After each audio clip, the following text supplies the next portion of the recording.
Okay, hello everybody. Today we are going to do child portraits. So these are the proportions of an infant, so that's exactly those facial features move apart. So I'll put this in the video so that you can pause and really look at it with the descriptions of where things go over here. But this is what I'm going to be basing today's painting off of. So it's child proportions with a light skin tone is what we're going to be focusing on today. So we're going to start with, and I'm doing this from imagination. I don't have a reference photo. So you can pull a reference photo of a child that you want to paint, or you can just sort of do it the way I'm doing it, where you're just sort of coming up with this as you go along.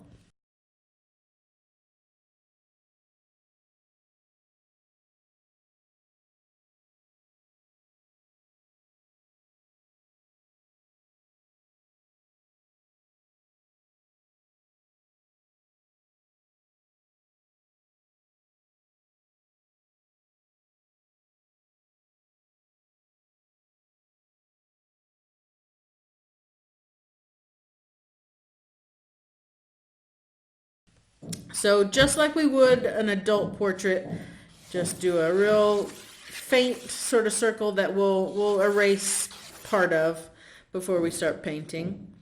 But here's where things change. Usually, so we have a line that goes directly through the middle and a line that goes directly, or the middle horizontally and then the middle vertically. So for a child portrait, it just changes what lies on these lines. And I'm going to focus on a 1 to 3 year old. Today I'm not going to do the infant, so I'm going to be using those proportions. So what we have on an infant is this line that goes across is right under where the eyebrows are. On an adult, this line would be going straight through the eyeballs. So you can tell here the proportions are a little bit differently just because a lot of our facial features are sort of centered down here instead of being spread upwards a little bit. So once we have this middle line, the rest of the face is divided into 4 equal spaces. So you can eyeball this or you can measure it out. Actually, my eyeballing didn't quite work there, so I'm gonna measure this out. I have my ruler here. So from that middle line that we drew down to the bottom of this circle is 3 inches. So you can separate that into 4 equal sections. So I think that's going to be 3/4 inches per section.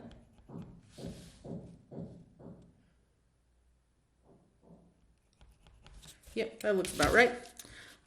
So then we can draw our sort of vertical lines across. So here we have where our facial features will lie in between these lines. So the eyes are going to lie right in between this very center line and the next line down. So it's not going to touch any of the lines. They're just going to lie right in the middle.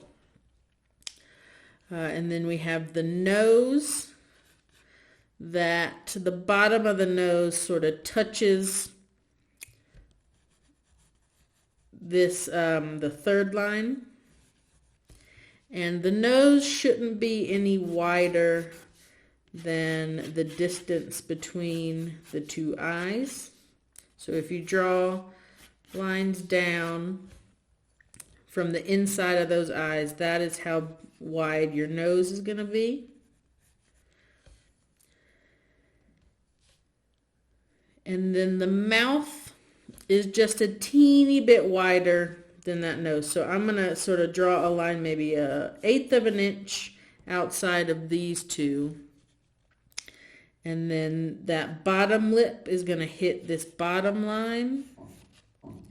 And then it sort of depends on, you know, who you're drawing right now, or who you imagine you're drawing. That upper lip sort of comes up a little bit, but doesn't come up. There's a bit of a space between, obviously, the nose and the mouth. So the next thing we need to do is sort of draw the sort of outer boundary of the face.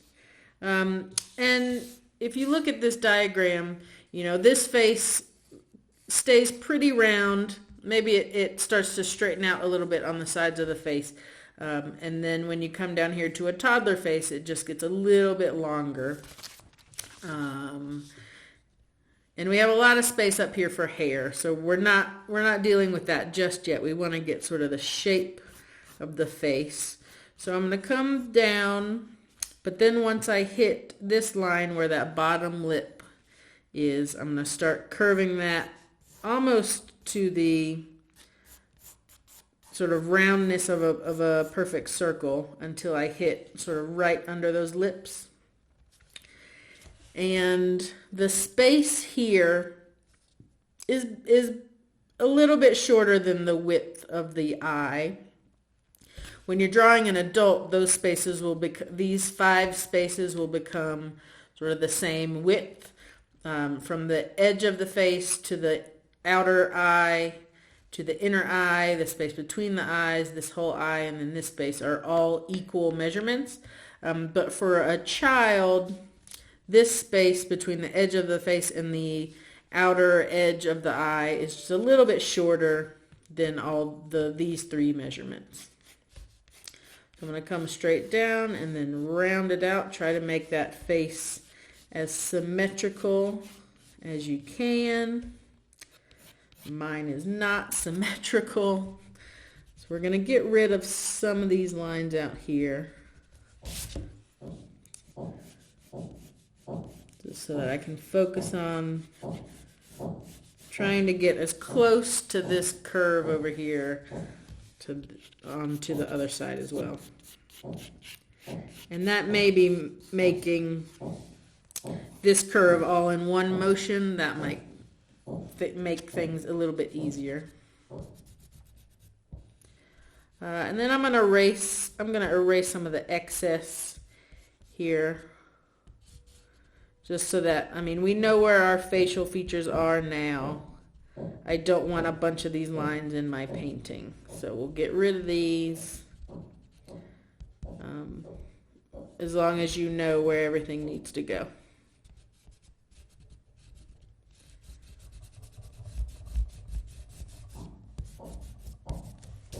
Okay, I'm going to leave the top of the head there so that we know where to draw in our hair and stuff. And then the last thing, I guess it's not the actual face, but the ears we can pencil in. The ears come up, not quite up to where that middle line was, but a little bit lower. And then it comes down to sort of the top of the lips here. So that... And I'm not going to do a lot of detail inside the ears, as long as we know where those ears are at this point. So here is our sort of baby face, toddler face proportions. And as you can see, when a kid gets older, that face just starts to elongate a little bit. Some of those the eyes start to spread apart a teeny bit. The nose and the mouth grow apart. But for right now, we got this cute little round face where all the facial features are sort of right in the center. You can draw like a little chin here if you want. Okay, so then the eyes themselves, I think what I tend to do without thinking is I make the eyes a lot bigger than they should. So I'm going to keep just so that you have a frame of reference of how big I'm drawing this thing. My face is about 4.5 inches wide and 5.5 inches tall. So my eye here is just about 1 inch wide. I think a common occurrence is you make the eyes a little bit bigger than they should be, just because that's sort of where the focus of any face is, or the eyes. But just try to keep them sort of proportional. So at this point I have a 1 inch eye and a 1 inch eye. That means I have 2.5 inches of sort of space in between. So I drew that upper lid and lower lid sort of at the same arc level. Then we can draw sort of another line up above. That'll be sort of the crease of the eyelid. We can draw in those big these are the irises. Always make sure that iris is sort of being cut off by the arcs of the eyelids. Otherwise, the white of the eye will show around the pupils, and then it'll start to look like your portrait is scared or surprised. So that iris needs to fill up that entire height so that you have more of a neutral expression. And then what I'm going to do here is then I'm going to draw the pupils, try to get it as centered in the iris as possible. And then I'm going to sort of overlap a circle along that line, and that'll be like a reflection in the eye that will leave the white of the paper. Or you can come in with acrylics and sort of reinforce some highlights in there. In anything on the face that has moisture on it should have a little bit of a reflection. That means sort of the corners of the eyes generally have a reflection sometimes. The eyelids sometimes have a reflection, the lower eyelids. Even the lips can have some eyelids, just, because the lips should have some sort of moisture on them. So just keep that in mind. Always sort of leaving a little space. And you can do this with your pencil, just like draw little simple shapes so that you remember to put highlights in places. So I'm going to do a couple more in the eye itself, just so that I can remember to leave some highlights. All right, so let me sort of reinforce the lines of the nose here so you can see it a little better. Also, kids sort of have very round little button nose. That's why I'm putting this little crease on top. Because when you think about a kid's nose, the very tip of it's like a little round. It's like spherical out here. That's why we have a little highlight in the middle as well. Because there's always going to be a little bit of a highlight on the nose.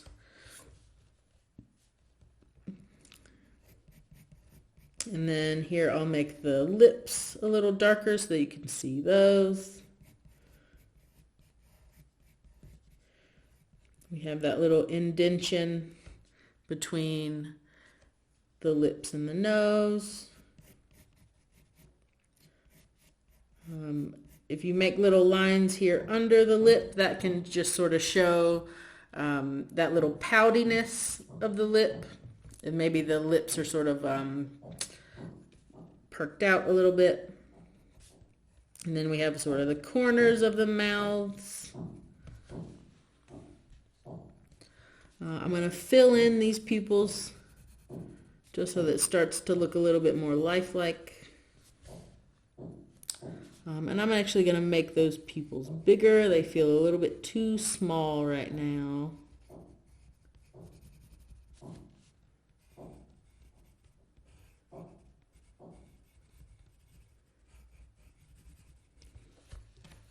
All right.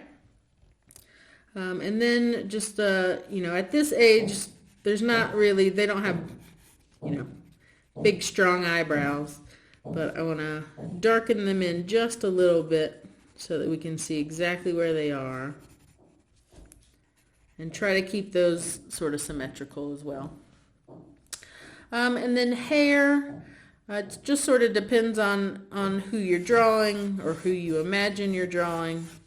I have a 1.5-year-old daughter who has sort of straight, slightly wavy hair in the front, and then the back gets really curly. So that's what I'm going to sort of fill in the space here. Your hair can also sort of come above that original circle that we drew is just the shape of the skull. Any hair can sort of come up above that circle. Same with adult paintings. The hair height is not included when you're proportioning out the face. So we'll have some curls. She really starts to get curly back here. Maybe some curls come in front of the ears.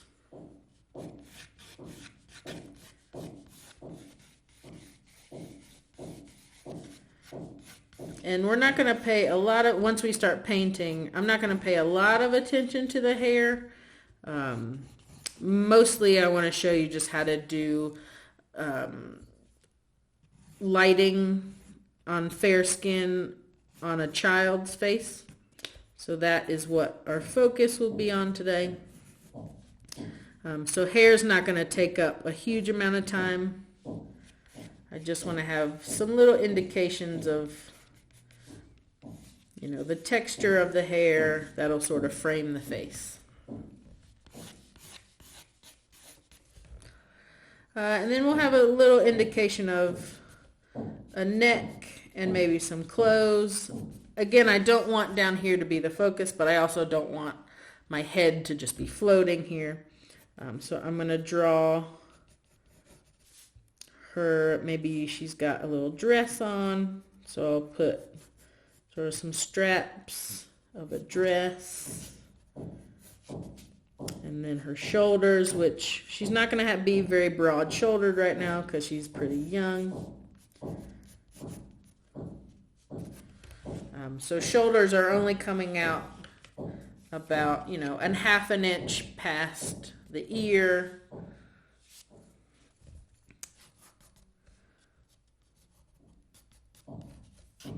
All right, so just a little indication of some the rest of her body down here. But again, we're not going to pay a whole lot of attention down here. Okay, so that's basically our little baby face. I'm going to put some folds of the ear in here just because some of this is going to be hit with some highlight. So we want to know where those highlights are going to go.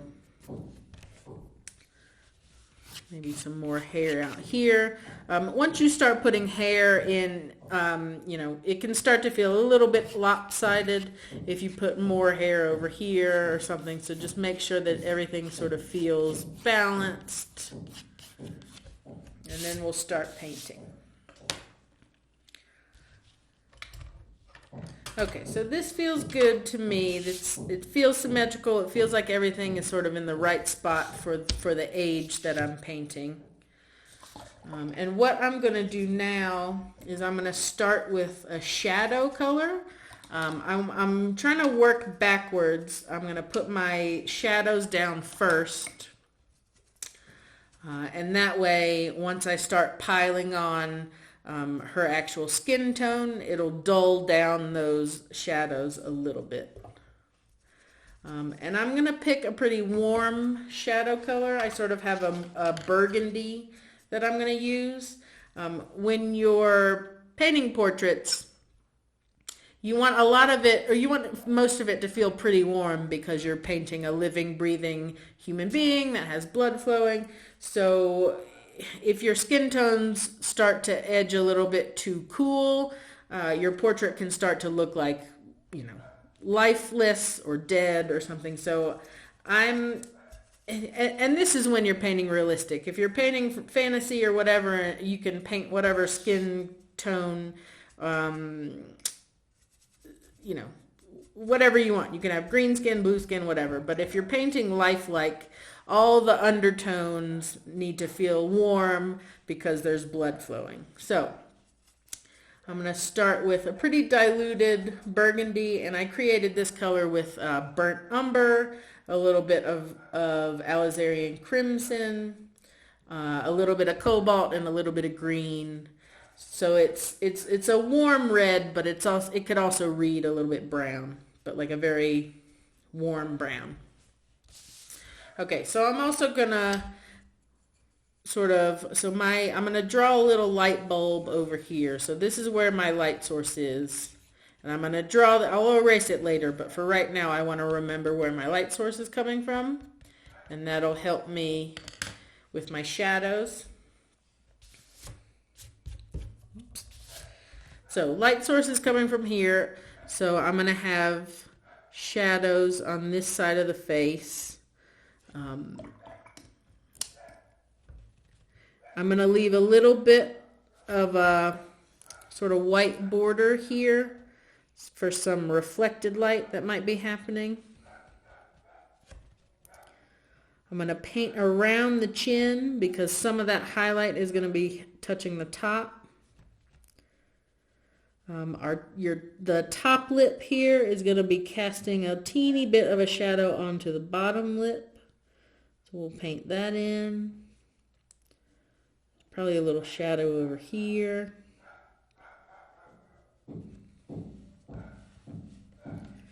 The top lip is mostly going to be in shadow. So we'll paint that, but leave a little white rim at the top for some light to be hitting that very top edge of the lip. Our nose, sort of the bottom half of the nose is going to be in shadow. And it's also going to be casting a little bit of a shadow onto the lip.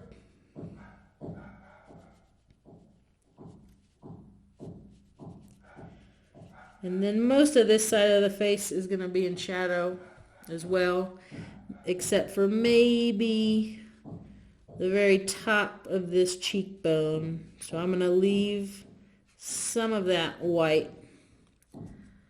And it may not have direct highlight on it, but we want to leave this white for now, and then we'll come on top of that with some skin tone to sort of bring it down a little bit.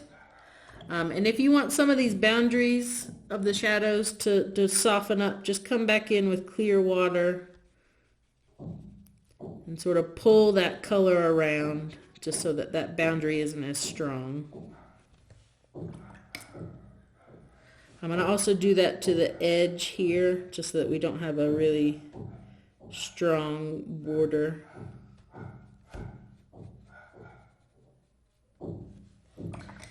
Okay, a couple more places need some shadow.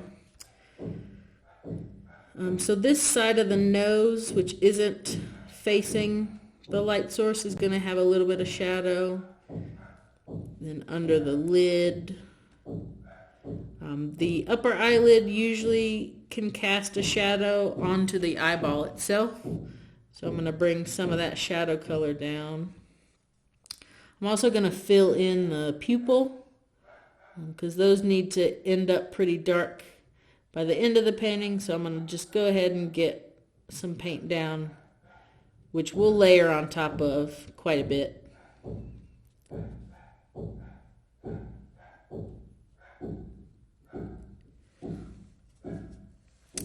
Okay, and then there's probably going to be a little bit portion of the forehead that will remain pretty highlighted.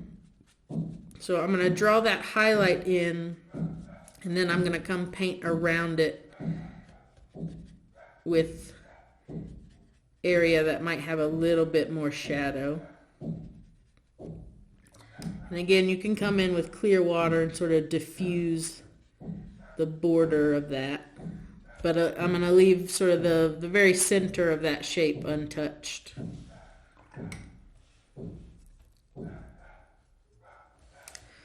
All right, and then we have another shadow here.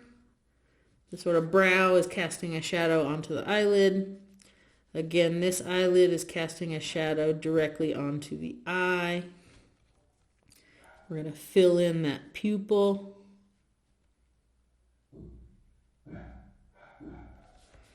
That lower eyelid's casting a teeny shadow. This gets more pronounced on an adult, but on a child, it's just a teeny little shadow. And then, so this is the cheekbone that's sort of facing the light source, but under that cheekbone, we're just going to have like a little subtle shadow on this side of the cheek.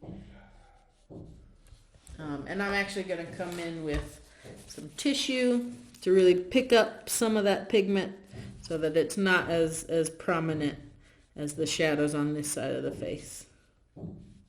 It's just very subtle.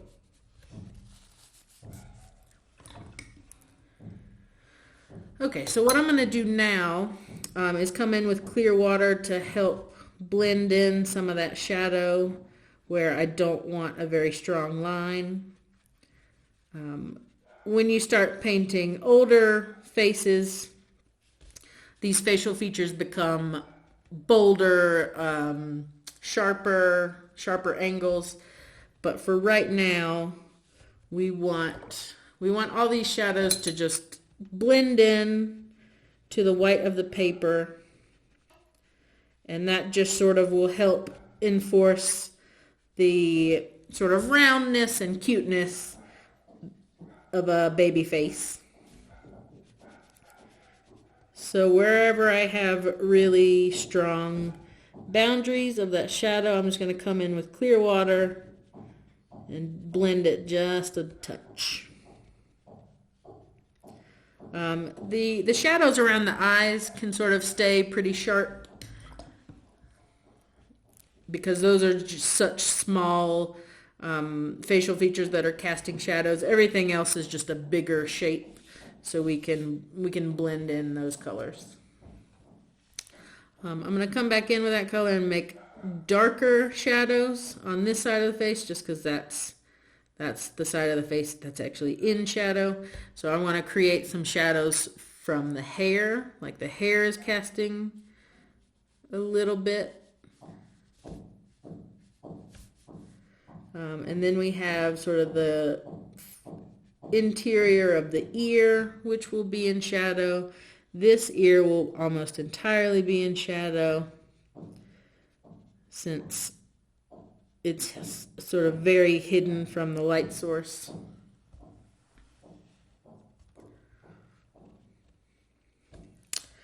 The face itself will be casting a shadow onto the neck. So I'm just going to want to create sort of that angle, because the light source is maybe not directly above our portrait, but off to the side.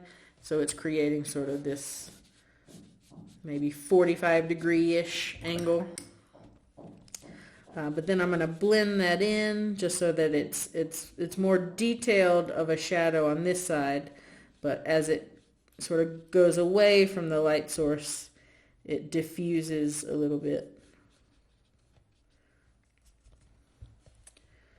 I'm going to do the same on this shoulder. I'm going to leave a little bit of a highlight on the top of the shoulder, just because some of that light is probably hitting behind her and bouncing some light off of her shoulder. Same thing over here, except I'm going to make a much bigger area of highlight.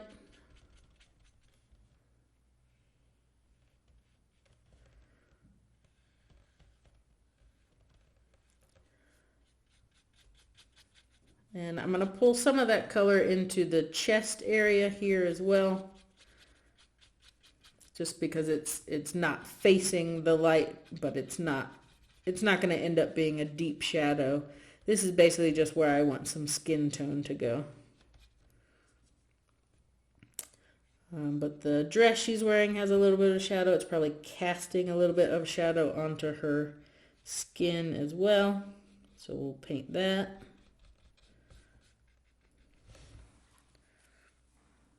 Okay.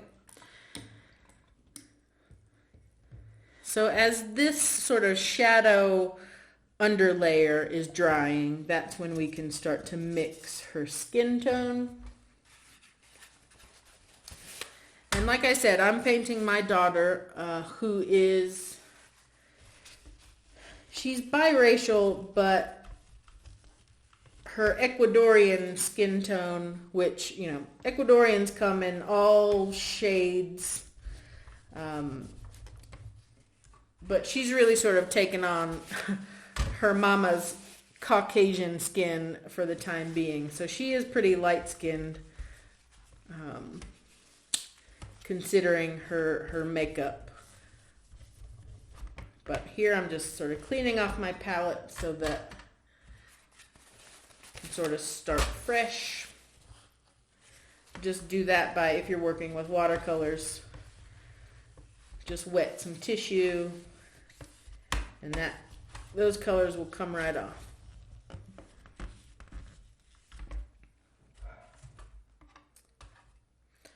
And if you want to learn how to paint darker skin tones, I have a video up for the adult portrait watercolor. I paint a dark-skinned African-American woman, so there you can sort of take those lessons on what colors to use and how to layer a dark skin tone. It'll just be on an adult face instead of a baby face. But for this one, I'm going to teach a lighter skin tone. So for a lighter skin tone, the base that I start with is always a light yellow. So here I have my cadmium light yellow hue, and I'm going to dilute that quite a bit.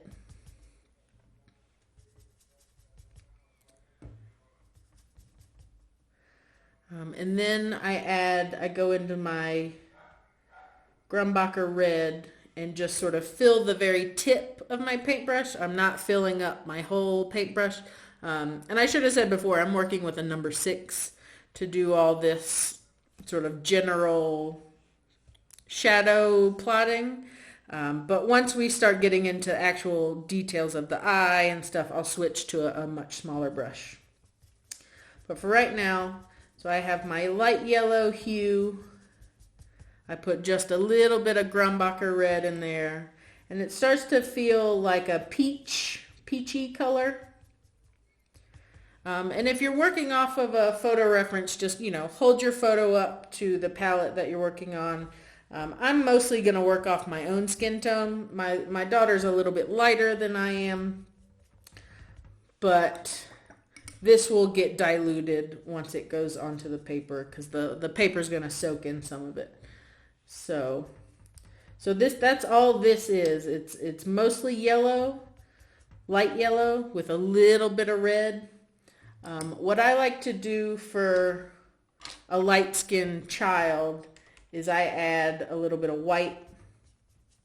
Usually I don't use white just because it makes your watercolor a little bit more opaque, but I think for a child portrait, you really do want, at least if you're painting a light-skinned child, you really want that sort of creamy feel that only adding white to your color is going to achieve that.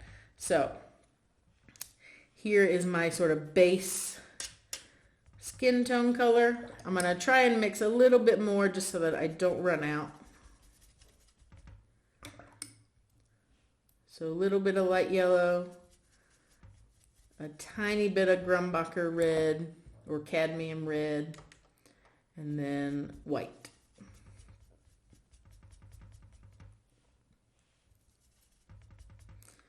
And what you can do if you're still trying to test out skin tones is, if you're not going to use this entire paper, if you're planning on framing it and you only want to frame exactly, the width of the portrait here and you have space on either side, feel free to, you can test out your skin tones. You can see how it dries on the paper. Like I have that color, but maybe I want it to be just a little bit more pink. so I can mix a little bit more pink into that color and just sort of see how things dry off on the side. Or you can use a different sheet of paper, the exact same paper that you're going to paint your portrait on, and just test things out. I will need a more pink version of the skin tone because there are places on a child's face that just tend to be a little bit more pink, like the lips, the nose, and the ears.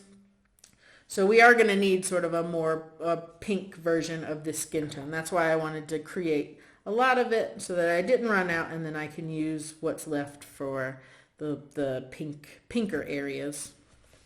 Okay, so what we're going to do with this skin tone is pretty much go over top of everything that you just put in shadow, but we're still going to leave more highlights. Or we're going to define a few more highlight places with this skin tone. So I'm going to start with just going over what we had already put in shadow.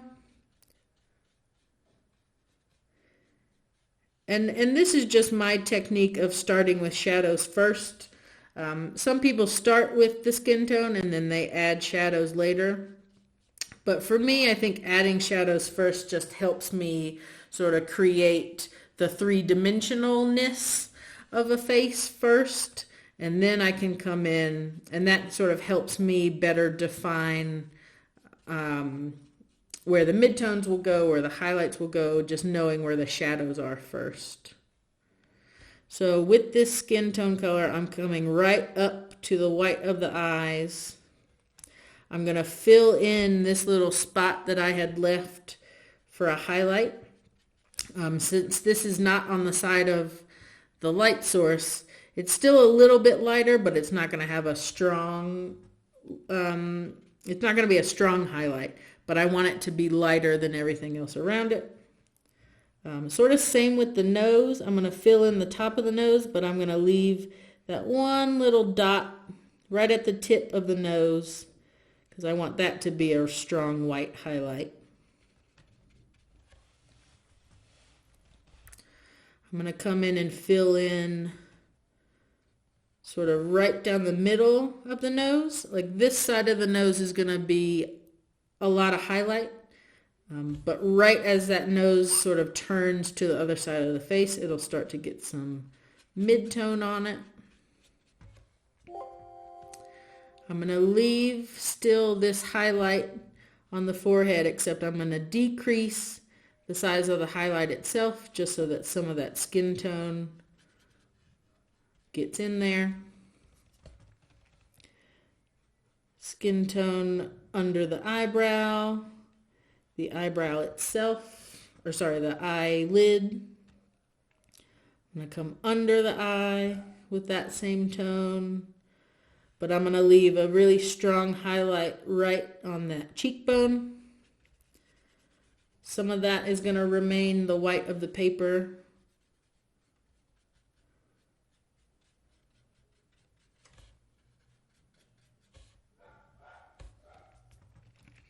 And then again, like I said, there's going to be some strong highlight on this side of the nose. But once it turns from nose to cheek, that will get some mid-tone. This little upper lip is going to have a strong highlight, so I'm going to leave that white for now. The very, sort of outer edge of the ear is going to have a strong highlight. Some of the hair might cast a shadow onto the ears. But for right now, we'll just have a little highlight right on the side. And then, like I said, the chin, the top of the chin is going to have a bit of a highlight on it.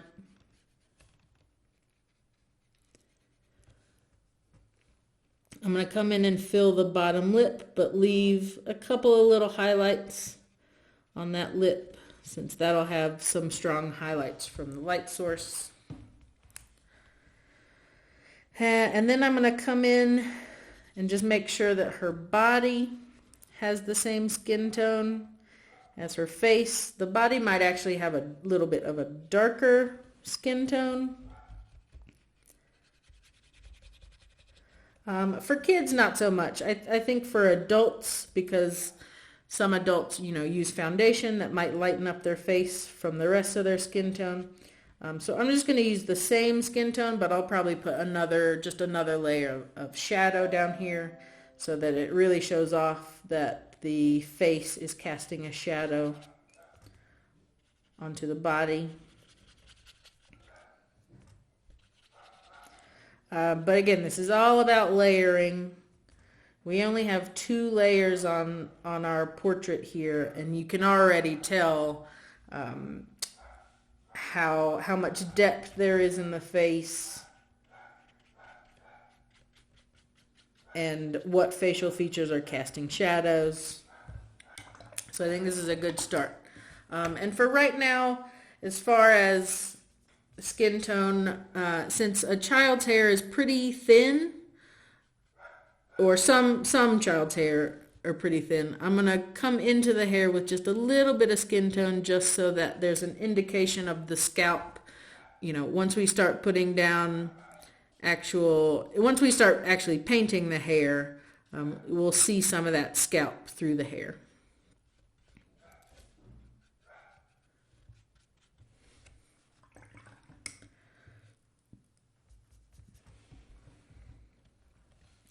Okay, so same thing that I did with the shadows. If you want some of these highlights to be a little bit more blended, I'm going to come in with clear water, just sort of diffuse the edges of those highlights, just so that it feels like those highlights are glowing a little bit more than just being sort of outlined by those mid-tone colors.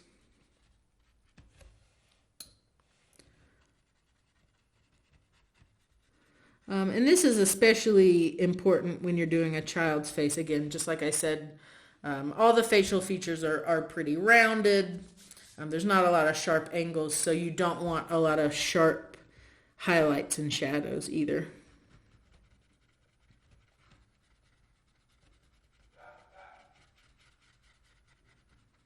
And what I'm doing with my brush when I'm doing that is with my clear water, I'm just sort of painting in like really tiny circles. That way the paint gets moved around sort of evenly.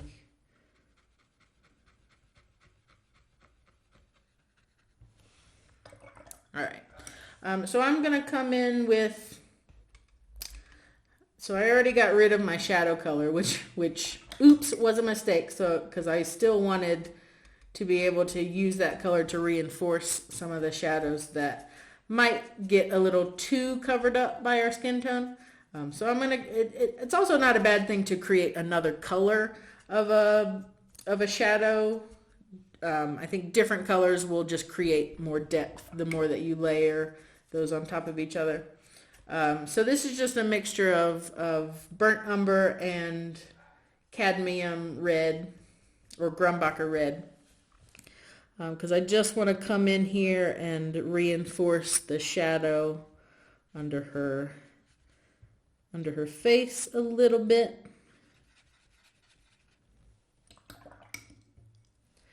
And I'm coming in with clear water so that shadow gets lighter the farther the face is from the neck. The strongest part of that shadow is going to be right where the face and the neck connect.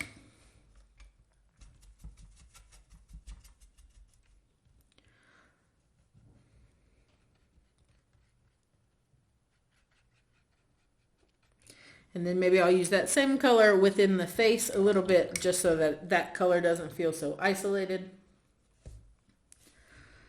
So maybe I'll come back in on this side of the face just to make some of those shadows a little bit stronger. Since this side of the face is completely in shadow, it's okay if some of these shadows have to be sort of painted back in.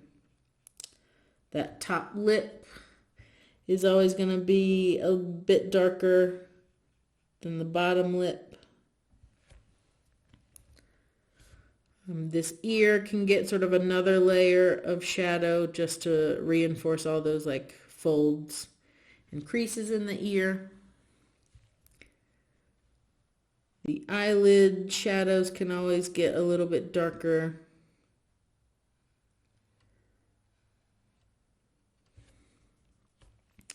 And then under the nose is tricky because you don't want the nostrils to be these like bright, or not bright, these like really dark areas, because then it starts to look a little bit too much, or they start to have a little bit too much emphasis on the nostrils where you want the emphasis to be on the eyes. So instead of treating the nostrils individually, so like if I go in with this shadow color and just do the nostrils, it starts to look a little too pig-like, if that makes sense, like the snout of a pig. We don't want that, obviously, on our child portrait. So just treat the whole underside of the nose like it's one big shape instead of trying to reinforce those nostrils. Those nostrils can be really subtle. Subtlety is better when it comes to that.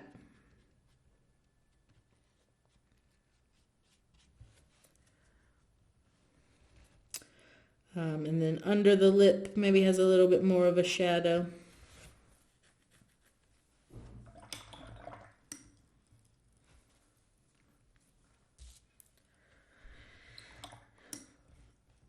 And so while we're waiting for that sort of second layer of shadows to dry, what I like to do is now paint in the background. Now that I know where my hair is and I know where my light source is, one thing that can be really effective in showing off sort of that glow of a highlight, especially around hair, is to fill in the background but leave a lot of white space to show sort of in a more general sense that there is hair, and that hair is sort of reflecting so much light that it's glowing.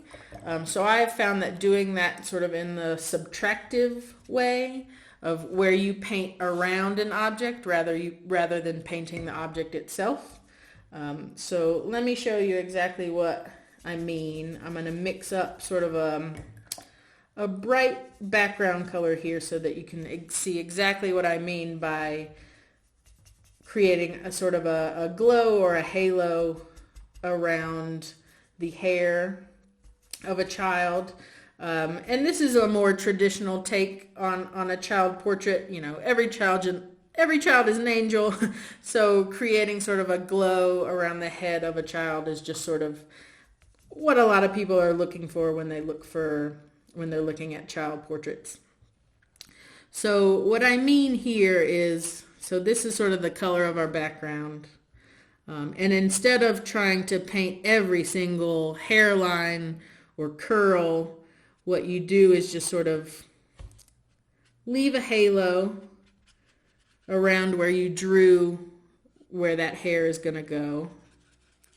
And that will sort of capture the essence of, you know, like little flyaways that happen with hair.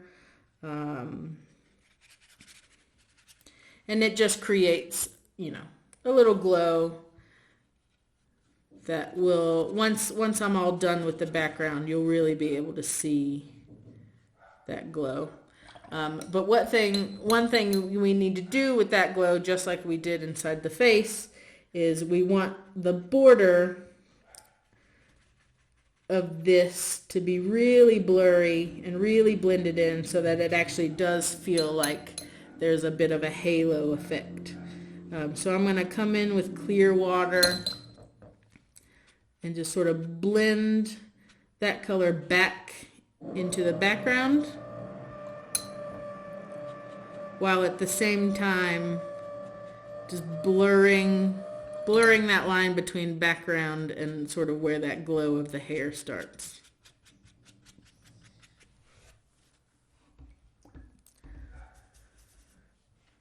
And I'm going to try and do this on both sides.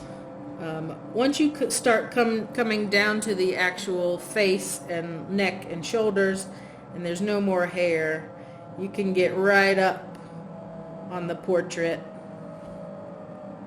because there's not so much of a glow down here.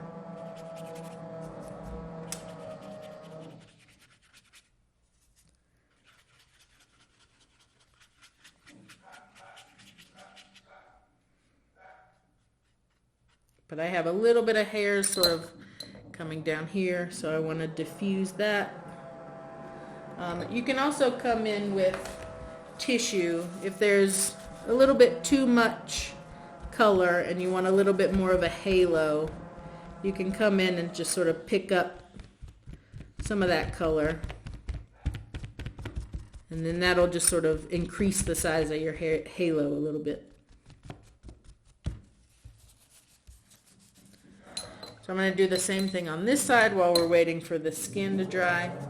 I'm going to paint a slightly different color over here just so that there's a slight shift.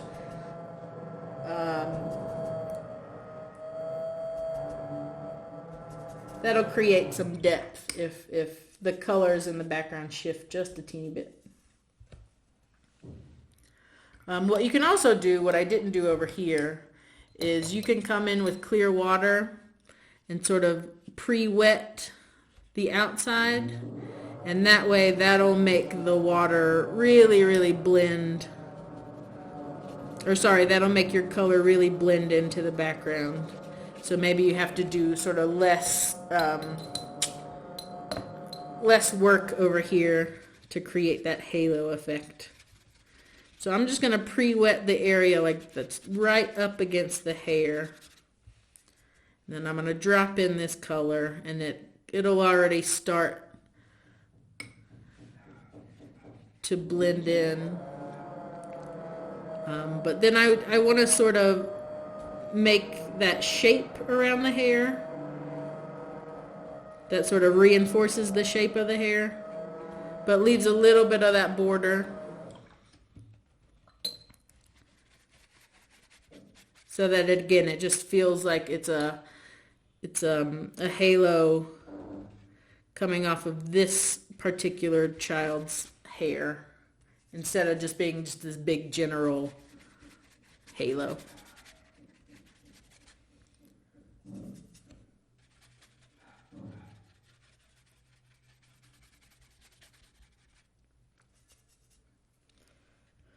And then like I did on the other side, now that we're sort of past the hair, we can bring that color all the way down. I'm still leaving a little bit of a highlight on the top of that shoulder,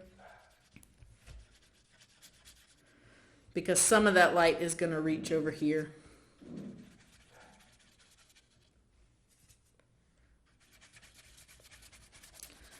So that's just sort of how I create. This is most helpful when you're doing like a backlit portrait, where you don't want really like defined highlights. You just want this big general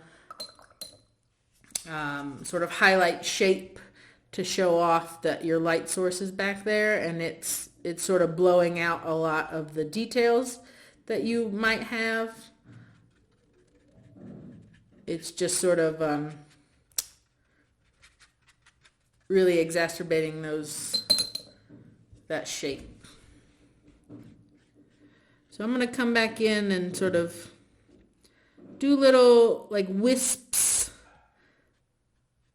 so that it feels like those flyaway hairs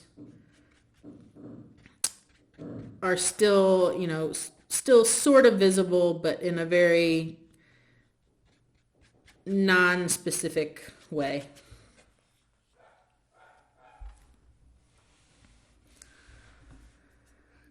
I'm going to do the same over here. Sometimes when you go in with tissue, it takes a little bit too much off, so you want to go back in and reinforce some of the, just mimic the shape of those curls a little bit.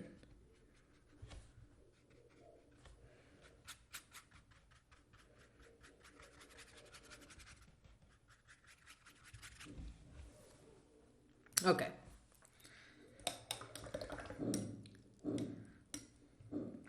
Okay, so what I'm going to do now is I'm going to come in with another layer of her skin tone. just to sort of reinforce that color, because right now it feels like it's a little bit too thin.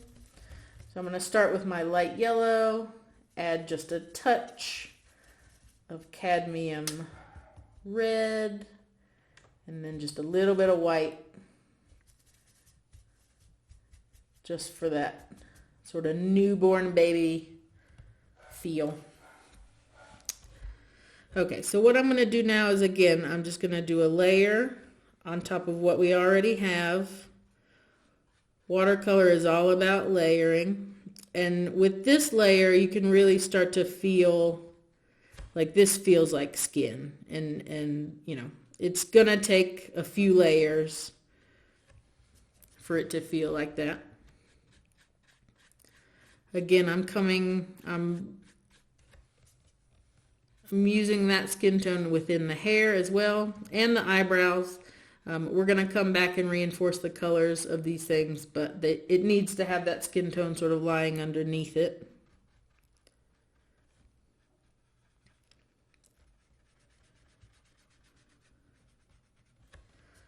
And with this skin tone, you can start to cover a little bit more of those highlight areas.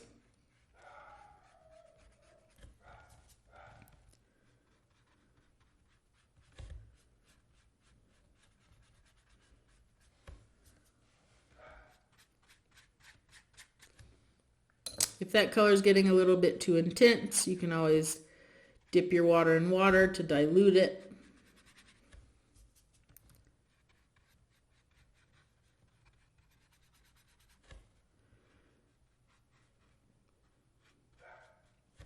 I'm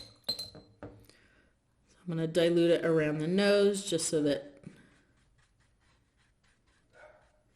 that highlight remains sort of soft.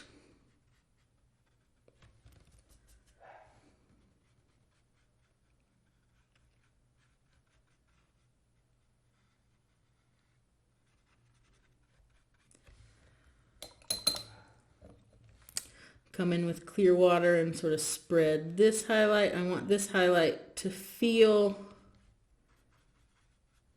it's not the most prominent highlight on the face, but it still needs to feel like light is really radiating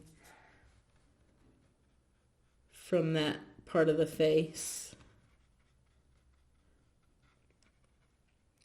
I'm going to sort of go over the lips with this color. The lips, nose, parts of the inner eye and the ears will get another layer of sort of pink. So I want to make sure that everything sort of has this skin tone color, but other areas are going to get a little bit more attention.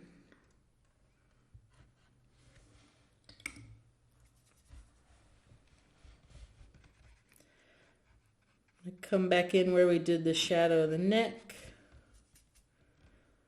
And mine hadn't completely dried yet, so wait till things dry before you do the next layers. Just trying to fit everything into this hour here. We'll probably go over an hour a little bit.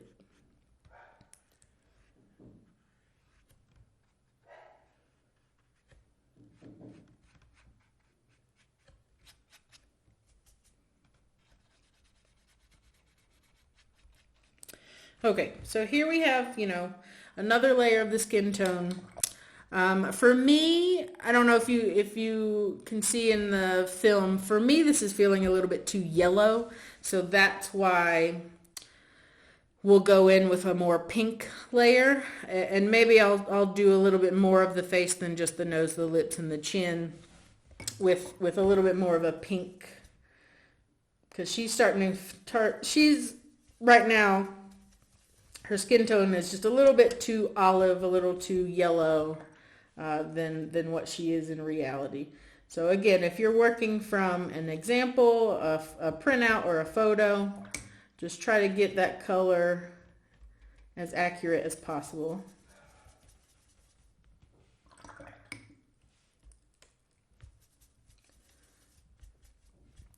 Okay, so I mixed a new color. This is going to sort of act as sort of the blush on the face that'll sort of liven it up a little bit. So I'm going to go in, and after mixing color, you might find that you have a lot of water and color on your paintbrush. If you don't want that much, because then it'll just start to pool on your paper, just dab it off and then go back in and pick up just a little bit, especially if you only want this color on a small area. So I'm going in and making the very tip of her nose red. If you're around kids much and how many germs they spread, their nose is always a little bit stuffy and always a little bit red. I'm also going to come into sort of the inner corner of the eye where that tear duct is. That's always going to be a little bit red around that area. The eyelids as well. So I'm going to come in and put this sort of pinker skin tone onto the eyelids. The earlobes usually get a little bit of this pink color.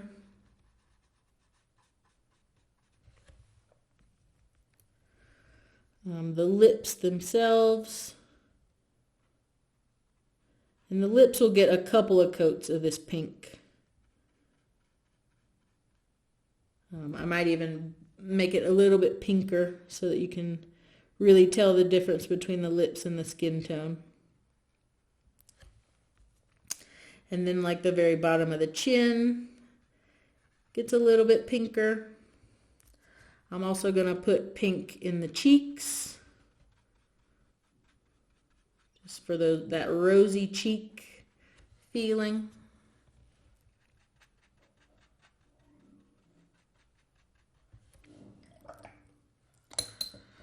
Always coming back in with clear water if you want to blend in these colors into what you already have.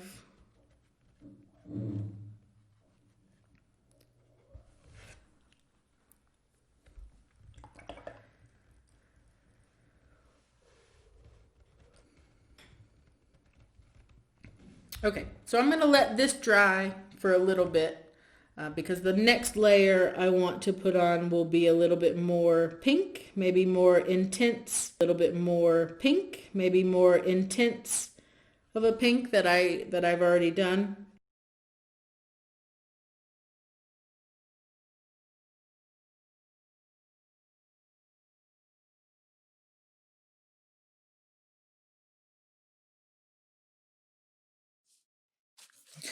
Okay, so this has dried for about half an hour. And I'm pretty happy with how it's dried. I am going to do another layer of a sort of more pink in certain areas. And I'm going to make this even pinker than I had that first time. I feel like that first layer of pink tone just sort of blended right in. So this one's going to be, and again, this is for light, fair-skinned people where this pink sort of shows through. If you're dark skinned, you're not going to see as much of this. So I'm going to go into the nose. And see, that's really pink, right? So we're going to come in with clear water and just sort of spread that pink around, because it doesn't just stay at the very tip of the nose. It sort of spreads out just a teeny bit. I know that looks kind of crazy right now, but as we spread that out, you'll see what I'm going for. I feel like the skin tone itself just needs to be a little pinker than it is, with that pink sort of the most pink right around the nose area. So I'm going to do that same thing sort of right here on the lips, so that the lips get that sort of really pink hue. And then that's going to spread down to the chin just a little bit. And I'm going to have that pink sort of reach up into the cheeks. Again, we sort of want that rosy cheek feeling. Get some clear water to sort of blend that into the cheek. I'm going to do that same thing on this side. Still keeping in mind that I want that little highlight right there. So I'm not going to go full pink where we want those highlights. And just sort of blend the edges of that pink.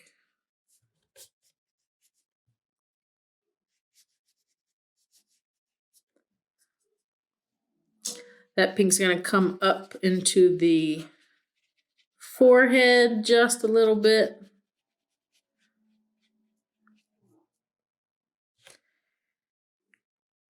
Come back and get the corners of those eyes and that bottom lid.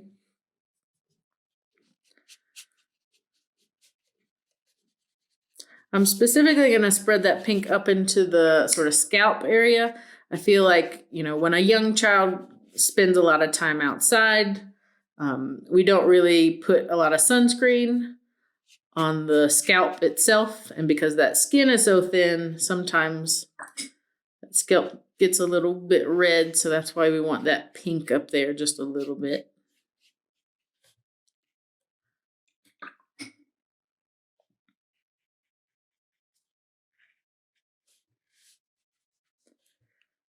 Okay.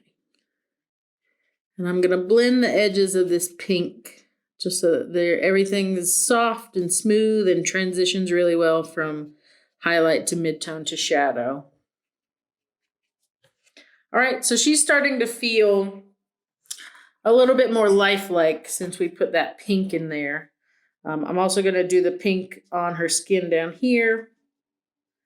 Again, just so that things feel a little less yellow. And if the person you're painting is even fairer than this, has even lighter skin, then I would maybe mix white into this pink mixture, and that'll lighten it up just a little bit. I don't want to go too light because then we won't be able to see the sort of subtle differences on video. But I will lighten up some places by what you can do is just get clear water, and then again with the sort of circular motion, you can sort of bring some of that color back up to the surface. And then you can take a tissue and sort of dab off that excess water. Because again, what we're going for here is really, really gradual, subtle changes from shadow to highlight. A child's face is just so round and soft that you want the highlights and the shadows to really emphasize that. So I'm going to sort of soften up this highlight on the lips here as well.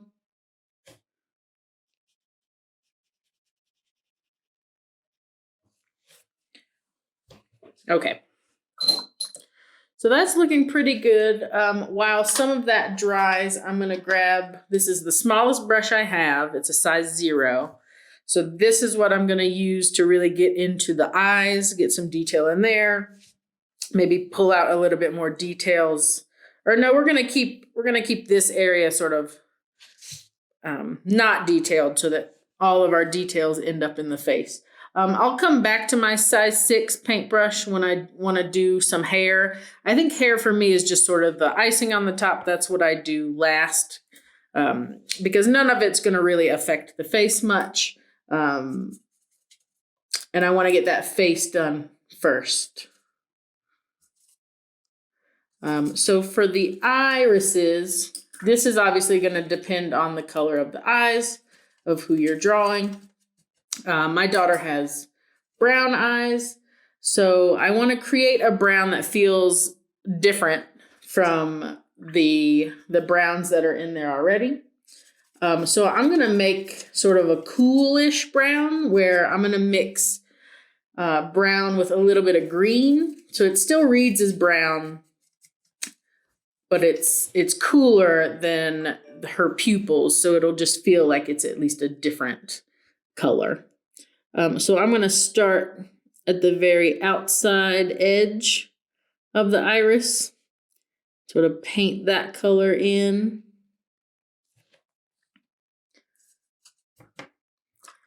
And then I'm going to make an even different color for that sort of inner iris, where I'm going to mix a little bit more green into that brown. So maybe now it reads as just more green than brown. But once you put it on the paper, it starts to read a little gray, which is good. I'm not going for accuracy right now in this particular portrait.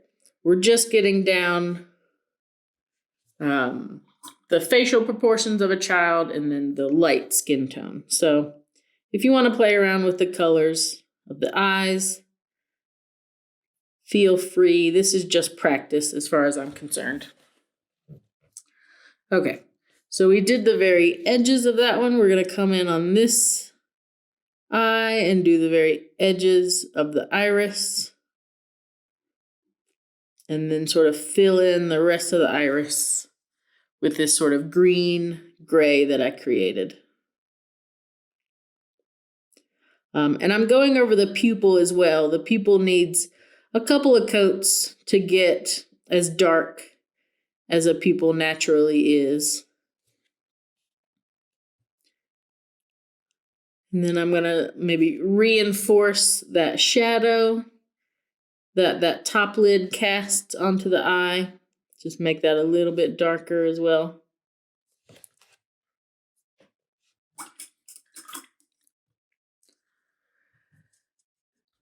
Okay, so I'm going to go back to sort of my reddish brown shadow color, and then at least around the eyes, start reinforcing and sort of bringing back some of those shadows that I did on that first layer.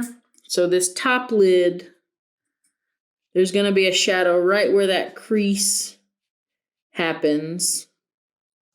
But if you do it a little bit too thick, I want it to be just as thick as a hairline mark.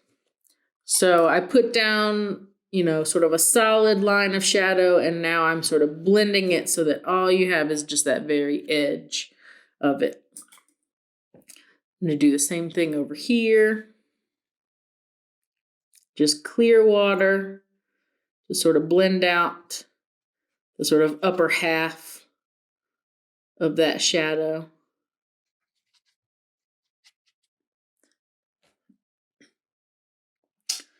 All right. So while those irises are drying, I'm going to start to create sort of a hair color because we do need to come in and sort of reinforce those eyebrows. So I'd start with my daughter has sort of really, really light brown hair at this point that can look blonde in some lighting situations. So I'm just going to add a bit of burnt umber to the pinkish color that we had used for that skin tone. And that sort of feels like a nice light brown. So I'm going to come in with my sort of size 0 paintbrush and just really, really lightly just sort of reinforce where that eyebrow is, just so that it starts to feel like hair instead of just pencil marks. And I'm painting it in like little tiny brush strokes like the hair of an eyebrow would be. If it looks better, you can just do one big brush stroke. That will get rid of some of that texture if you don't quite want that.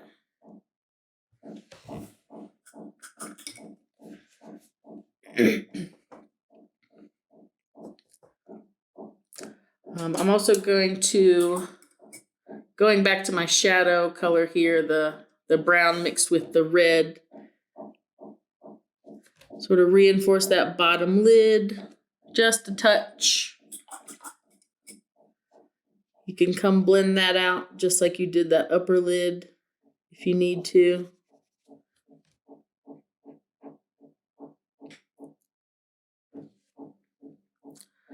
I'm going to make the shadow underneath the nose a little bit darker.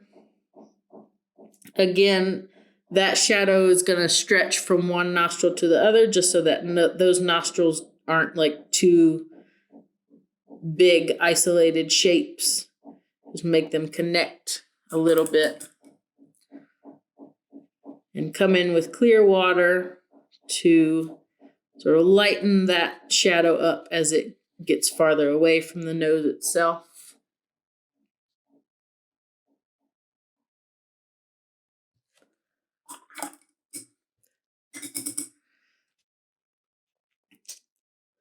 Come in with clear water whenever you want a shadow to be blended in a little bit more.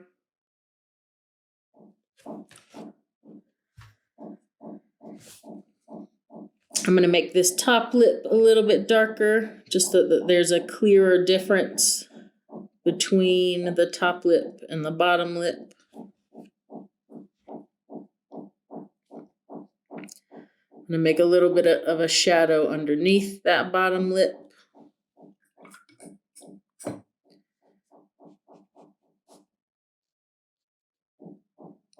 Just so that it feels like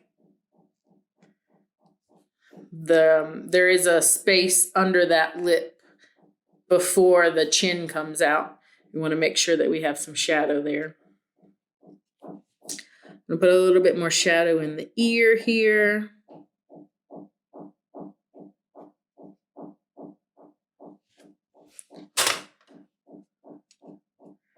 Maybe a little bit on this side as well.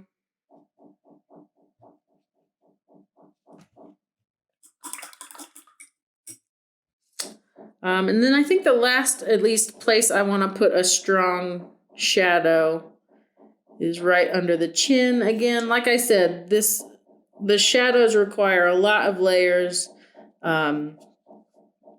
Sometimes it takes some putting the shadows back in there if you've covered them up a little bit too much. And you may find it's easier to start with the midtones and then you can add shadows later. But I think for me, I just like to get the shadows down first.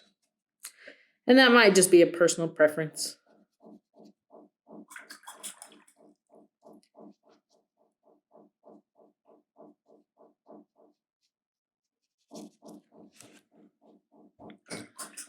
Okay, so I think at least for me, I think the face is done. That's exactly where I want it. I made it a little bit more pink with that last layer that we put on. So I'm happy with that. So what I'm going to do now is make a hair color. So I had sort of the pink of the last skin tone that I used. That's gonna start as my base. I'm gonna add a little bit of burnt umber and then a little bit more yellow. And that's gonna be my sort of light brown hair color. And always keeping in mind where our light source is, right? So this sort of edge of the hair is gonna have a highlight. So I'm not gonna paint a lot of hair, or at least I'm not going to have a lot of brush strokes here to sort of help with that illusion of a light reflecting off the hair. And this is where you can start to have fun with sort of using the edge of your paintbrush instead of the tip to sort of paint sort of more broad strokes. Again, this hair, we're not painting it realistically. We're just showing sort of like little indications of her curls. Sort of always leaving a little white halo, not covering up that little halo that we had created earlier.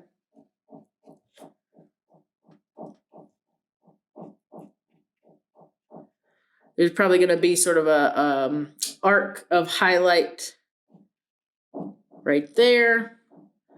and sort of an arc of a highlight here where that light source is bouncing off the hair. So I'm going to leave that little sort of streak in between to sort of reinforce some of the curls out here.